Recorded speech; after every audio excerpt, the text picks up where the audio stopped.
Disclaimer: the views, opinions, and insinuations made by the host or guests do not reflect those of the show, the management, and the network. Viewer discretion is advised.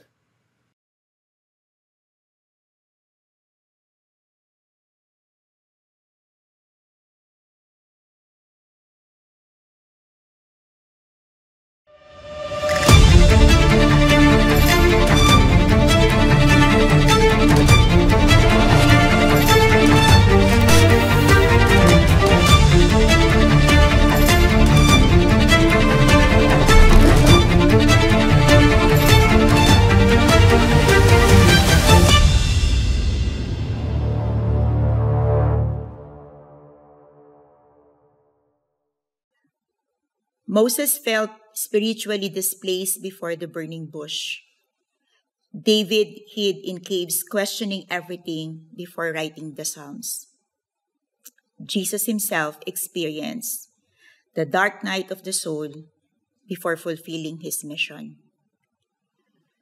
So what if I told you that your sacred dissonance, that spiritual restlessness that you have been experiencing, is following the same exact processes that history's greatest breakthrough have ever witnessed? This is Master Coach A. Welcome back to our series on 72-year cover-up expose.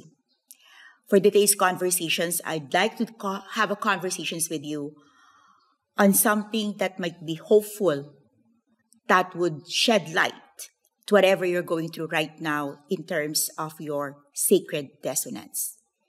If you have taken the sacred dissonance assessment profiling, you're probably in this moment in your life where there's a lot of things that continue to be unsettling, uncomfortable. But one thing I tell you, your crisis is actually your breakthrough, and it could be your greatest breakthrough. They are actually of the same processes. They're actually of the same journey. They're actually of the same momentum, if you may want to call it momentum, of the greatest men and women of history. Those people who have changed the course of time, the course of history, and truly made a difference. If you have taken the sacred dissonance assessment, you are probably started identifying yourself closer and closer to one of the 12 historical models that I have documented. Whether you are a Merton, whether you are Teresa Avila, whether you are Gandhi, or maybe you're Thurman, whatever is your profile at this very moment in time, if you have taken the quiz, something inside of you is trying to get out, trying to be voiced, trying to be expressed. You're probably so scared, and you're probably so out in there and wanting to stop the entire process because you start to feel the death of something. But let me tell you that just like a caterpillar transforming to become a butterfly, something inside of you needs to die. Something needs to depart. Something needs to be buried. But unlike in the discovery of Napoleon Hill, where that other self causes you to be buried because of your fear of rejections from other people, this part of you that wants to be buried is the very part of you that is not actually you. So if you are at this moment in time getting into the pattern, understanding that something inside of you is coming out, just like Napoleon Hill identified in the outwitting of the devil, that outer self, that other self, that self that used to be unconquerable, untamable, at this moment in time, you are in a season that you are able to realize that you can live your true self. That is actually the first part in the entire journey of this season. When we started uncovering what Napoleon Hill have truly discovered way back in time, way back 1938. That is just the first part. Recognizing the first other self that a lot of people don't want to talk about. The next phase is actually dissolution crisis. This is where you contend with yourself. You contend with that other self.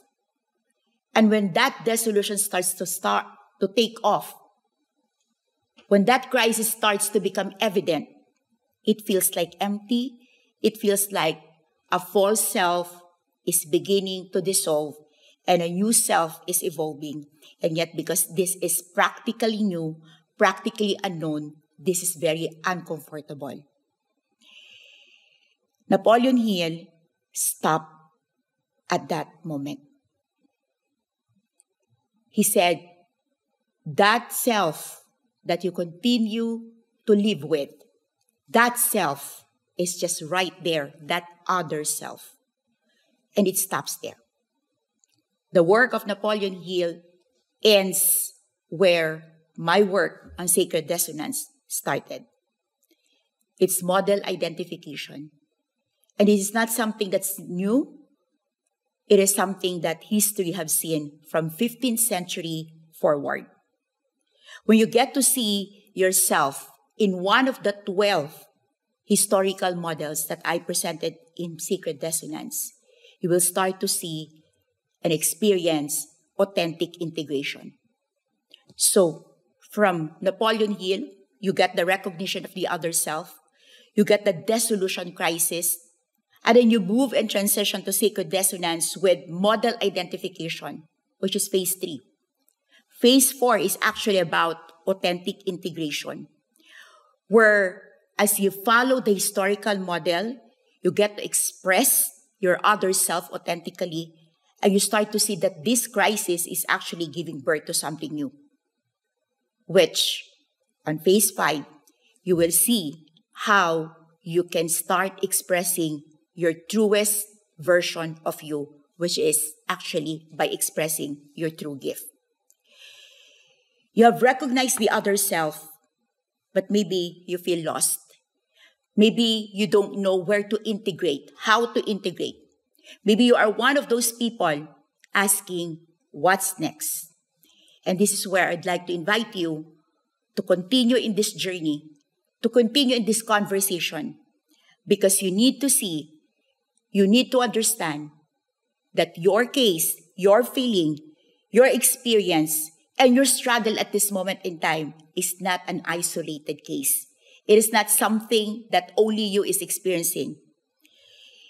But if you're ready to follow the pathway, if you are ready to continue, if you are ready to see where this will lead you, you will come to realize that there are discovery, there are completion, fulfillment that needs a space where you can be reflective, contemplative, and truly away from the noise.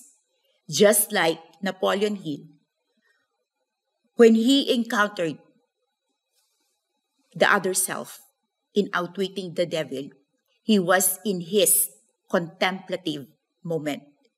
But you see what happened next? He was not able to continue. He was not able to release it in the world because the people around him, his very family, don't want it to be released because of fear. Because they feel at that moment in time so much disruption in what is common. And this is what we are offering in Sacred Getaway. The Sacred Sanctuary Getaway is your opportunity not only to be away from the noise, not only to be away from your routine and patterns, but truly to meet people who will support you in this journey. People who will listen to your voice, listen how you encounter your other self, and people who are also on the same journey of taking the what's next. I invite you to stay on the journey. I invite you to continue not only reading the Sacred Dissonance framework, not only contemplating on what's next, but truly understanding your historical model figure, truly understanding where are you in this moment, and truly accepting that this time, this moment in history, you need that sacred space for you to find your inner self. This is Master Coach A. I'll see you again on Monday for the continuation of this series.